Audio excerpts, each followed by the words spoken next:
de gens, d'artistes, d'initiatives culturelles, d'acteurs culturels, qui ont conscience que les vieux modes de l'action culturelle ou de la proposition d'œuvres artistiques, dans le spectacle vivant notamment, que les vieux modes, que les modes anciens de ça doivent être un peu revus.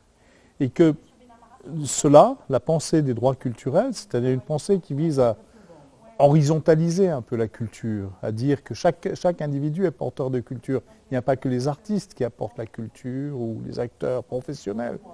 Il y a aussi tout un champ qui peut faire que les individus, les personnes, peuvent elles-mêmes apporter, contribuer, avoir accès, participer à la vie artistique et culturelle.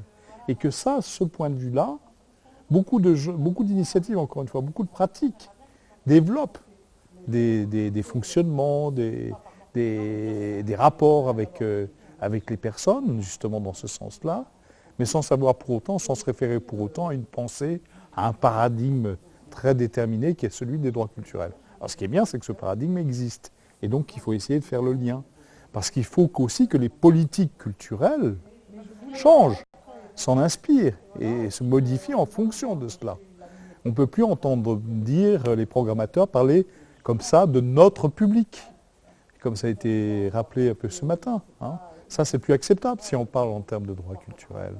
On ne peut plus entendre parler, comme on le fait souvent dans le cadre des politiques de la ville, de population, de public qu'il faut toucher parce que c'est essentiellement des publics pauvres et que c'est ceux-là, en les désignant de cette manière-là, on les assigne, on les stigmatise. C'est tout le contraire des droits culturels, avec les meilleures intentions du monde.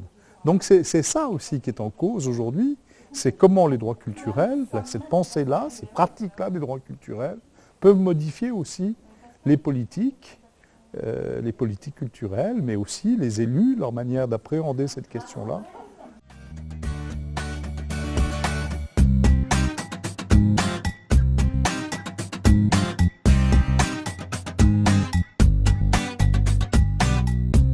Il faut les mettre partout. Vous mettez les droits culturels partout, et puis après, vous poursuivez les gens pour qu'ils soient fidèles au sens. Et il n'y a qu'un sens à retenir, c'est l'égale dignité de chacun.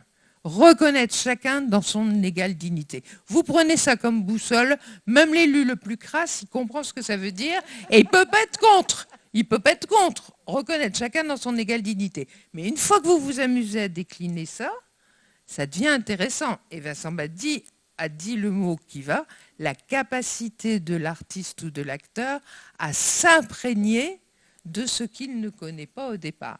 C'est peut-être là la clé. La clé des nouveaux talents, elle est là pour arriver à faire vivre les droits culturels. Alors ça bouge partout.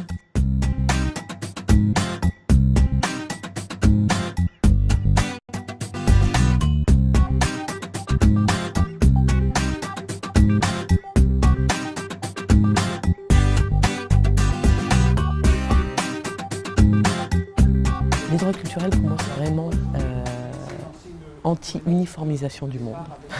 C'est-à-dire on pense tous la même chose. Là, on n'aurait pas besoin de droits culturels sous la dictature. Vraiment, d'ailleurs, c'est ce qu'on supprime en premier. Peut-être c'est les droits culturels, c'est ça.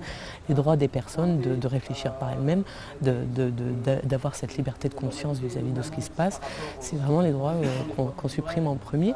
Et voilà, donc les droits culturels, pour moi, ça vient vraiment lutter contre l'uniformisation du monde, la monoculture appliquée, tous les fondamentalismes qui cloisonnent, mais de toutes sortes, ils peuvent être religieux, mais on a aussi des fondamentalismes en politique, toute forme de fondamentalisme qui interdisent de penser autrement que ce qu'on considère comme le fondement des choses.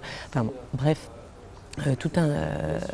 Finalement, on s'aperçoit que les droits culturels, c'est vraiment le levier des capacités des personnes à agir, à penser, à fabriquer, à imaginer, à créer et à avoir des représentations du monde diverses et variées pour dialoguer. Parce que vraiment aussi, ce qu'il faut dire, c'est que la diversité, c'est le fondement même, j'allais dire, du besoin qu'on a d'être en relation les uns les autres. Et pour qu'il y ait diversité, il faut qu'il y ait aussi un espace, j'allais dire, politique, qui puisse permettre l'expression de différents points de vue, de différentes façons de faire, de diverses manières de concevoir le monde. Et les droits culturels, c'est vraiment ça.